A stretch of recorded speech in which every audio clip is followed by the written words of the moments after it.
This episode is sponsored by Blue Moho Capital. Moving the Caribbean forward. I love you like mango. I bet you give me some loving. This is Sevana, and you are tuned in to Reasonings with Odessa. All right, guys, I didn't bring her any mangoes. I didn't bring her anything, but I got her like some lovely tea. We are sipping on little tea, and this is Reasonings with Odessa. And I'm with my sis bae, affectionately sis bae. This is my sister. I'm so happy to have you finally. I know. On Reasonings with Odessa. Welcome, Sevana. Thank you. I'm here with Dea. And we are drinking on little tea with a little bit of rum. It couldn't white be rum. What camera do I look at? It has to be. Cheers, mate. Cheers. Cheers, love. Cheers. So we've got Sev from Sav. Sav Lamar, Westmoreland. You're bigging up your peoples. Yeah. Tell me what it was like growing up in Westmoreland. Oh my God. Well, we started up on the holies. I was the only girl in the group who used to play cricket. Remember, actually, one time, one of my friends would have a scooter and would climb a tree, and he was trying to go up the tree with the scooter, and it swung around my foot. It was swollen. I don't know why I'm playing. That's fine. It's with reasoning. But what was the name of the guy that licked you with a scooter? I don't remember him. It was like a Rasta family, a Rastafarian family, and we used to hang out with him all day. Oh yeah, scooter licked my foot, and because I was one of the guys, You couldn't bar. We have to hold Tough it. So, I see blinking, I see the stars, I see the moon, but me just just hold it. But it was a lot of running up and down. At one point, I was the fastest in the community, which is a big deal because the fastest guy was 17, and I was 8 at the time. Wow! And I beat him in a race. You still run? I don't still run, but I am still very quiet. I'm very fast. Yeah. We have to do a little race. I can't run anymore. I got bad knees. I'm going to run circles around you. I know. Yeah. I know. But Westmoreland, tell people who have never been to Westmoreland, Jamaica, what is West to you? What makes Westmoreland so special? Well, I don't know, because it crafted me. You know, if we're being really, really about it, Westmoreland is very hot. Very hot. And it's very quick up. It has its problems. Always congested with traffic for the most part, as far as what me remember.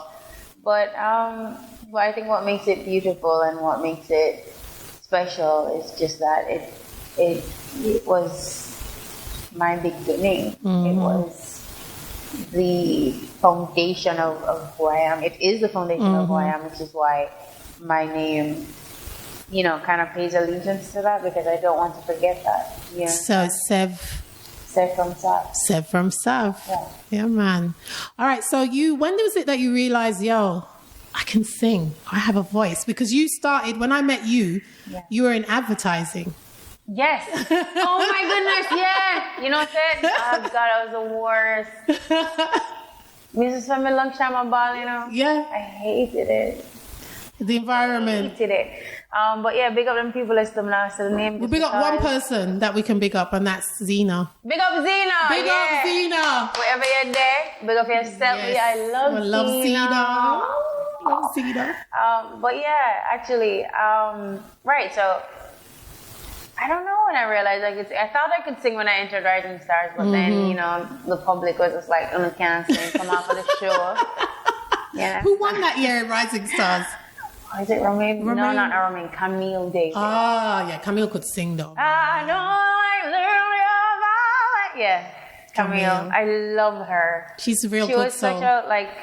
She was such a safe space for me when I was on the show, because I felt very, misunderstood, and I didn't know the girls in the group, and it was a lot of bullying behind the scenes. But normal girl group shit. Right? The worst. Don't go in a group with we don't know the people and the mistake. Makes sense. But yeah. It makes sense. But yeah, I think the first time I had an idea that I could sing was when my cousin was visiting. Cousins were visiting from New York or something like that, and then they'd say, could I sing? That was the first time. And then another time I remember clearly was singing Celine Dion at breakfast one morning. And then mom would say, well, you can't sing though. What is it about Jamaicans and Celine Dion? I don't know. Water from the Moon is a timeless classic. I don't know. I feel like bursting out in song right now. Don't, because we might have to pay our royalties. You know, you're gonna have to give Celine Dion some royalties now. I will not mind doing that. To get to you. You know the song, right? No. I'm not a Celine Dion fan. You know, look, Lauren is looking at me in shock. I'm going down in my mind, trying to find the way to get you to you. You don't know how to try, and look I try, and I try. What do I gotta do? Do I gotta get water from the moon? I love that song. My God.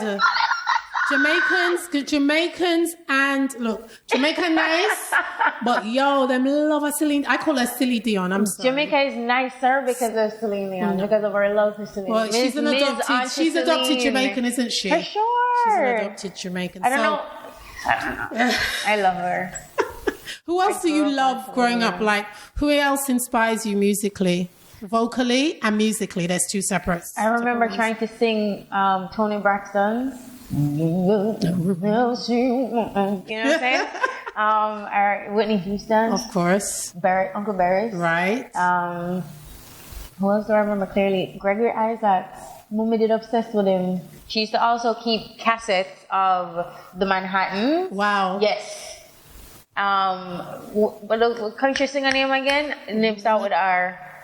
Reeves, no, that's Jim Reeves. Kenny Rogers. Last name started with R. Kenny Rogers. Rest in peace, Kenny. Rest in peace, Mr. Kenny Rogers. So many. Who else? The girl group, the older girl group. She used to keep a lot of soul. Is that why you're so soulful in your music? I think so. Because it would be playing 24/7. Because a lot of people are saying, you know, there's a lot of discussions that come out about your new project, which we're going to go into in a few, that it's very soulful, it's very vivid, but Jamaicans grew up listening to a lot of soul. Barris is a soulful person. Even my father is soulful and pop. Yeah. And they claim that it's not reggae, but it's still, the underbed of everything that we do is still reggae. So, you know, when people have that little thing about what your project is about, it's still Jamaican music. And it's Jamaican music. Underlay of your project is still reggae. Yeah, listen, I don't care. I'm in a really business what I want to say about it. I'm really proud of it, and I am making Jamaican music. And if you don't feel like it's classified as reggae, that's fine. Yeah. It's still good quality, well done music, and that's all I. How does this project now? So we're going in to Be Somebody. Your first EP was, to me, still a real beautiful classic EP. That was like 4 years ago, right? Yeah. So how has Sevana grown from that first EP to Be Somebody? Well, I don't know. I think in every way. I think I understand exactly what I want to do now. When you're just entering, well, not just entering, but when you're just working on your first project and people are saying, oh, maybe you should do this, and making all these strong suggestions, you're like, maybe I should listen because I don't really know. I've never been involved on this level, but having the experience of the first EP, like I understand exactly what I want to do. You know, I'm very kind of steadfast and strong about, no, this is how this is going to go. Basically, can't really come up with it. So Be Somebody is the lead. No, hold on. Let me finish. No, I think just Be Somebody is 100% me, I think. But what is it like? I got it in different ways. You tell me what your interpretation of Be Somebody. It's kind of just, for me, it's about being the best that you can be in spite of all of what is levied against you, in spite of life's trials, problems, the down days when you feel like, say, you know, have no use. In spite of all the doubts, kind of just being somebody. Actually, I have to tell the story. It's really important. When I wrote Be Somebody, the song itself, right? And when I made it, I re-listened to it, but I said, hold on, I wrote something years ago, over 10 years ago, but right now, that is called Be Somebody Now on Facebook. There was a poem that I wrote called Be Somebody Now, and it was about me, because I grew up extremely poor. like going days without food, having to walk to school, shoes will drop off your foot kind of thing, right? And then at the time I was kind of getting used to people reacting to me, seeing that my uniform was very well washed out, and to say, you know, my shoes tear up and X, Y, my bag tear up, and kind of treating me like I didn't have value, right? So I think I wrote that poem to kind of combat that, the idea that I am somebody despite what you think, even though I don't have all these things that you're saying is supposed to make me valuable. And then kind of when I finished writing Be Somebody, this song on this EP, it felt like the next paragraph in that writing. In your chapter. Exactly. Yeah. So when it clicked on my mind, say, oh, I'm going to write a poem over 10 years ago, I was like, okay, this is the culmination of the meaning of being somebody. So it's literally me being somebody and deciding that I am somebody from before, when I never have nothing, up to today, where you like have people saying, oh, this is what you need to do, this is how you need to sound, this is what you need to look like. You know what I mean? Can we go into a little bit thing, because mango now? Yeah. We've had this conversation off air, but we're going to talk about it on air. Yeah. There was a lot of criticisms with you doing mango because the way you're dressed and you're overtly sexy and showing your body and naked and stuff like that. You know. So that's what the words that some people would say, but not me. But I have a problem with that, and we've spoken about that, because I feel that when a chocolate sister, a dark-skinned sister is sexy, it's dumbed as you're supposed to be empress and you're supposed to be, you know, regal and rare. But a lighter hue sister can go out and do anything that she wants to do. Full agency, full autonomy at all times. It's annoying. And again, like, I can't hear about people's expectations, especially knowing that the heritage of people who look like me, dark-skinned women, like, you've literally denied us jobs from front desk, banking, from hotel receptionists, things like that. Kept us as your maids, kept us as your housekeepers, kept us as the lowest of the low. So, like, me recognizing who I am and growing into full confidence, I don't give a fuck. I cannot care about what you expect of me, how you feel like I'm supposed to dress. Honestly, the whole thing is just a huge headache for me. Like, I can't even go into thinking about what people are thinking and how they are receiving it. I know that I am being myself and I am doing what I want to do, and that's the best that it is. And if you can't accept it, no problem. Because people assume, as I said, it's like you're dark skinned, so you have to be the regal sister. But what is that alignment with wearing less clothes, right? Literally me celebrating myself, celebrating my blackness, celebrating my womanness by having this exaggerated afro and you seeing just my skin. What is the alignment with, oh, she doesn't have on any clothes, so this means that she's worth less? Right, exactly. What is with the alignment of me not having on as much clothes and this means that, oh, I'm now reduced to my body? That's such an insult. Like, a woman is always going to be much more than her breasts, much more than her. Literally, if she's skin out in front of you and bend over right now, she's still going to have more value than her vagina. Exactly. But we're still deemed as our vaginas. It's ridiculous, and we need to get out of that thinking. It's ridiculous. It's reductive. And if it is that you look at somebody and you only reduce them to their body, it means that you're reducing yourself. They have a problem. Exactly. That you're reducing yourself, and you don't have a full understanding of the human experience. And that has nothing to do with me. That has all to do with you. That's your projection. That's something that you need to work on. Maybe go to therapy. Maybe talk to your mother about it. I don't know. But that's something we can deal with for you. Tell me, pastor. Write to pastor in the newspaper. Right. Tell me pastor in the newspaper. Exactly. Oh, another thing too is like these men and these women who are just like, oh, I'm just so worried about I'm just worried you're not really living up to your value, and I love your vibe, and you're not like these other dance hall girls. All of that is it's language that cuts you down. And if it is that you are actually caring and you're being sincere, then you would not sound like that. It wouldn't be an opportunity for you to be like, oh, well, you're sketchel now. That is not how you would speak. But it's layers. There's layers to everybody's personality. Exactly. But I'm just trying to educate them to say that if you are genuinely worried about somebody and how they see themselves, the approach is not to cut them down, and it's not an opportunity to compare them to somebody else and to cut another person down. Everybody's individuals. Everybody's different. But there's layers to Sevana, because people thought that you were this, but then you did. Right, and I understand it, because I'm part of Indie Collective, and Protege is a Rasta, you understand? But this does not mean that his identity will ever be mine. No. And you have to understand too that I am learning about myself through testing my own boundaries. This whole thing that you're seeing you're young. Is a journey that is playing out in front of you. Youth, you have to live, you have to learn, you have to understand, you have to experiment as a young person, because you will have regrets later on. So all young people out there, experiment, but not with hard drugs. Experiment. If you want to color your hair pink, color it pink today, because when you get older, you're going to have regrets that you didn't get to do that, or you didn't get to live and do certain things that you really wanted to do. You know what I mean? The important thing for me is true to yourself. Absolutely. Yeah. The important thing for me is genuinely finding myself and sitting in that. You understand? And this is how you test your faith. This is how you test what you believe in. This is how you test, I don't know, who you are, your character, because you want to be as strong as you can be, So if, nobody is with it, then that's cool. If people are with it, then that's cool. So we are somebody. We are being somebody. My favorite track is Phone a Friend. Phone a Friend.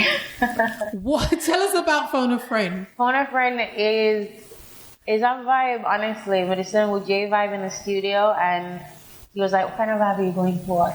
And I pulled up Santiago's song. I keep forgetting the name. But it goes, "Don't look at it, it's stormy weather." Yeah, love that song. Didn't she shoot that video here? I think she shot that video here. Listen, we're obsessed with this. Big up yourself, Santi. I love Santi Gold. Genuinely. But I told him that's the kind of vibe. However, I want it to be much more minimal and a dub.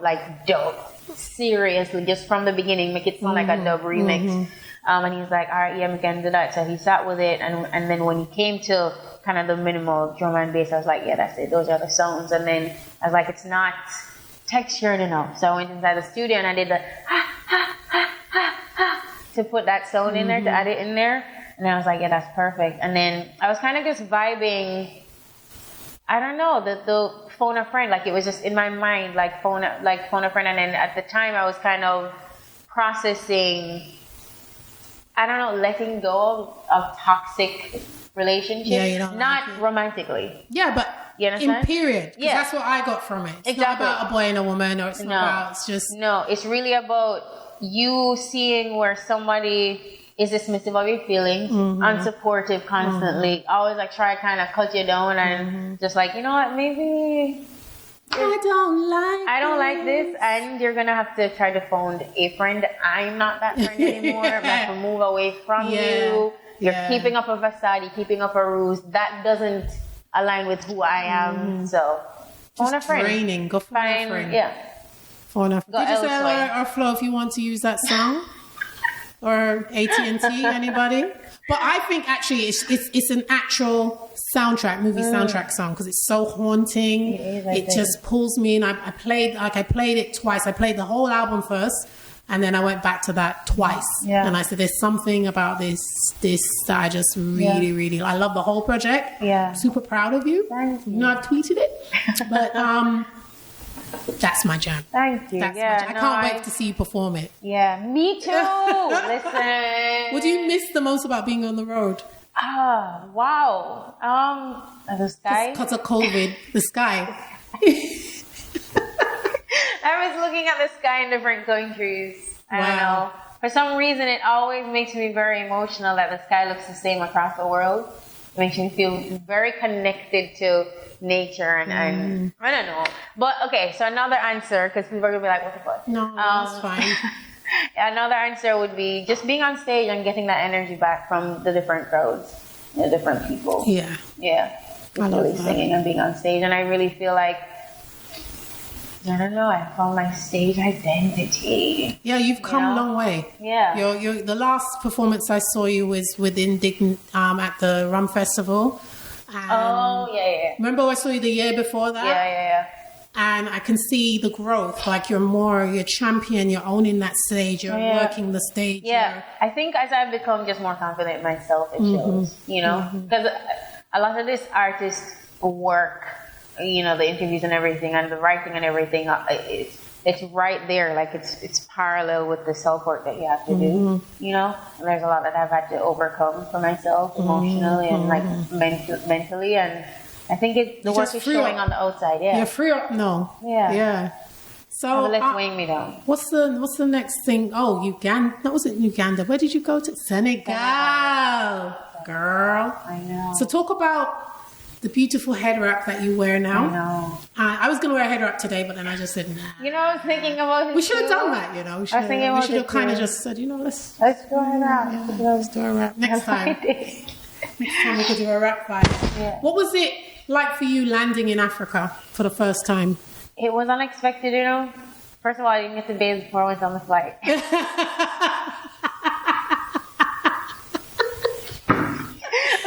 the flight ended up being much earlier than I thought, right? So I ended up on a flight, but dirty in a bed. I feel miserable. No little spray ups, no little sweet ups. No little wipe down. Oh, Jesus. But anyway, when I landed, it was hotter than I thought, and it had a lot of dust. Like it was the atmosphere is very dusty, and I was what time is it? December. Yeah, December 2019. Because Hamatai comes around. Yeah, it could be like the beginnings of that time as well. Yeah. And then I ended up getting lost in the taxi because the taxi went you won on your self? Me and the person I went there with. Okay. Right. So I had a friend with me. Yeah. But we ended up getting lost with the taxi. And the only reason that I ended up going with that driver was because they were supposed to know exactly where in Mamel, that's the place that we were staying, that we were supposed to go to. The man never know spot in there. How long would that drive real driver. Yeah. You know, like you get the country driver them that come to Kingston and them go like, yeah man, me know the ride. It's the same vibe. No, literally, so I'm dirty, and I get to do the whole long. Jesus. Get lost now in Senegal until we ended up finally finding the spot, and then ended up couldn't stay there because the battery wasn't working. But it was a hectic landing. However, for the rest of the trip, that was beautiful. That was magical. Kind of just seeing the way of the people. And Senegal is very unfiltered in how it presents itself. It's not pretending to be anything else.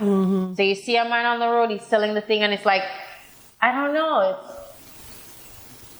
what to tell you. They're like, everybody jogs.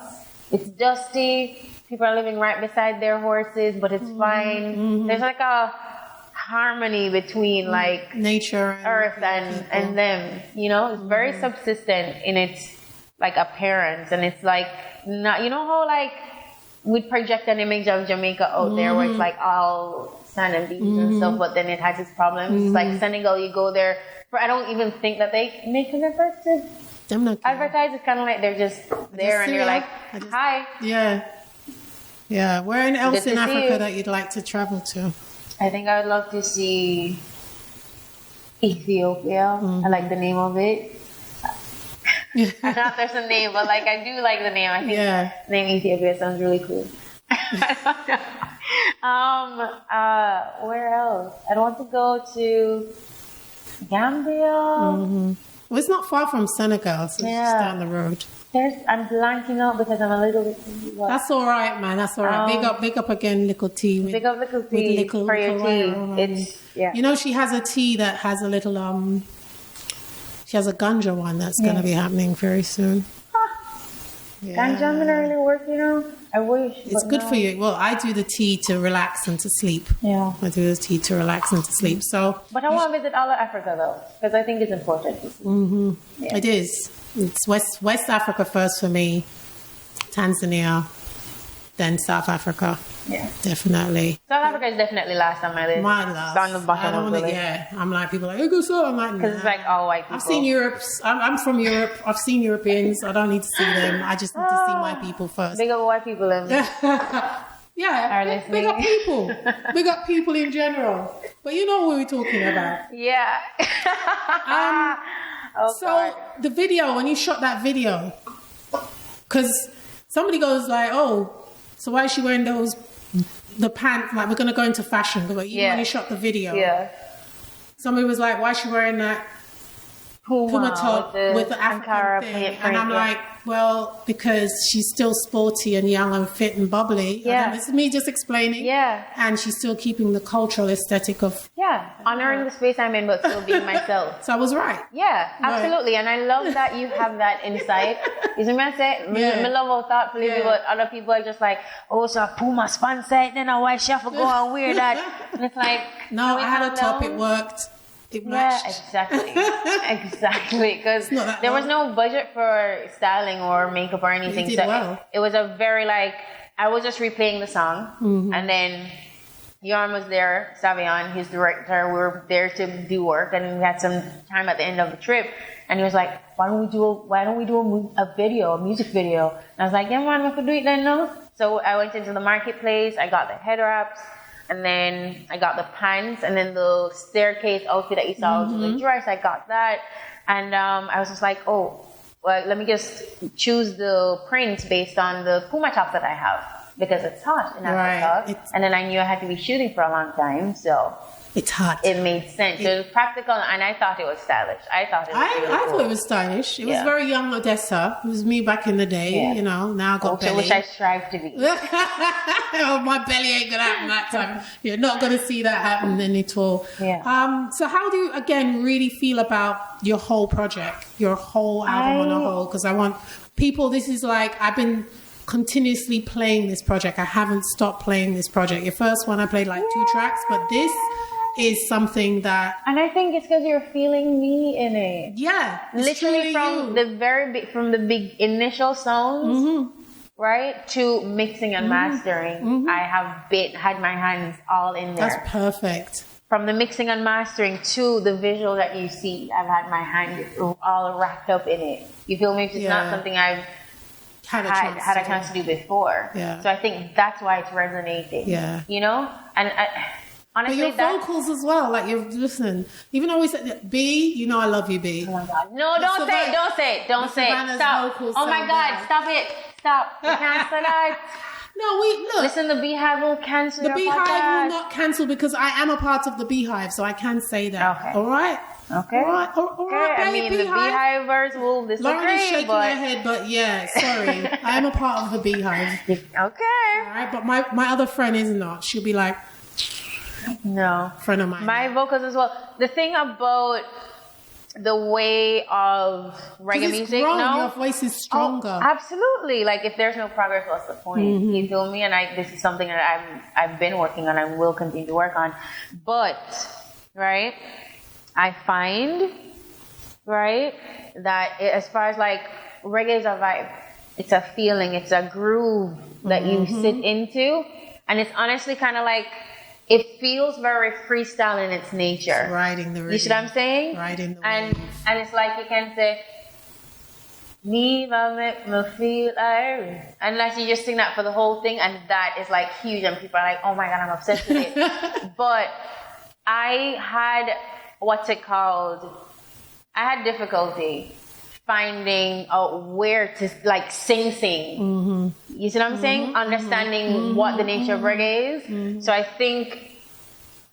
so I had to just make sure that I did my best as far as like showing my potential and showing my actual, like my talent, and not compromising on my voice and really how big I want to go and how I want to sound, just to satisfy that like which I adore. You understand? Like reggae, nothing like reggae music. Nothing. It's just, you see what I'm saying? But I love Be Somebody. Love the music on Be Somebody. It means a lot to me. I think it means, I don't know, it's so good. It's so good. It's so well done. Every song on it is meaningful. Like I could literally talk forever about each song and why it happened and why it came about to sound like that. What was it like working with our friend who we adore? He's a sweetheart, JLL. Oh my goodness, JLL's my cousin. No, I've never said that to him, so I'm not sure, but it's fine.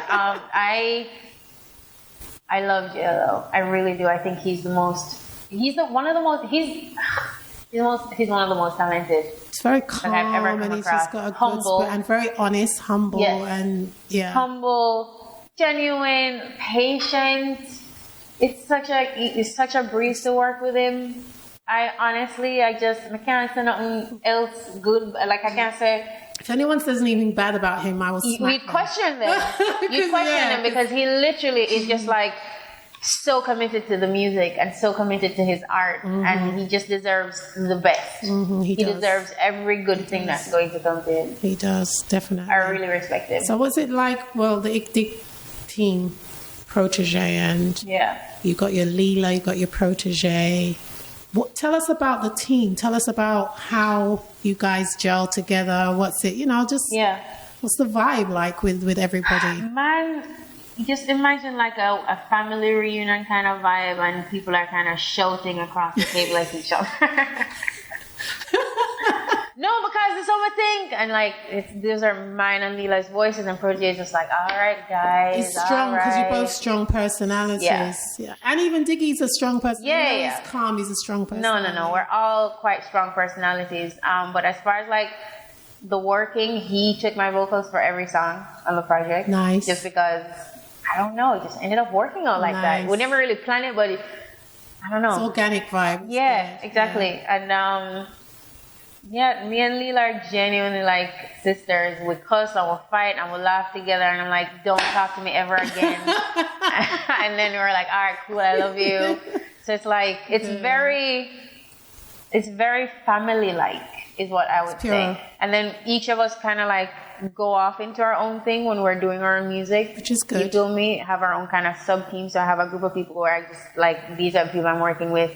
And produce like, all right, cool. When you're done, come back, you know? And that's how I am as far as like getting things done. I kind of I'm like, all right, guys, these are my plans. And they're like, okay, cool. And then I just go get it done and then bring it back. But that's really the dynamic. You know, I say everything that's on my mind and on my heart at every single time of the moment. And I feel like sometimes that might be overwhelming to them, but they listen. They hear me out, which is important for me. It's a collective, so you guys... Exactly. Yeah. So I would say that there's nothing that I'm afraid to say or will not say, even if it like rubs people the wrong way, because that's who I am, you know? And then also I feel like it's important too for our partnership and for our bonding. So that's really what it is. It's like I say, if there's one thing, we gotta say what we need to say. What's your favorite celebrity crush? Celebrity Flip crush? the script. You know someone I want to follow celebrity? No. I do have a crush though. I have a crush. Okay. But he's not a celebrity. Okay. All right. He's a beautiful, strong man. We'll be talking after that. He's so tall. He's tall.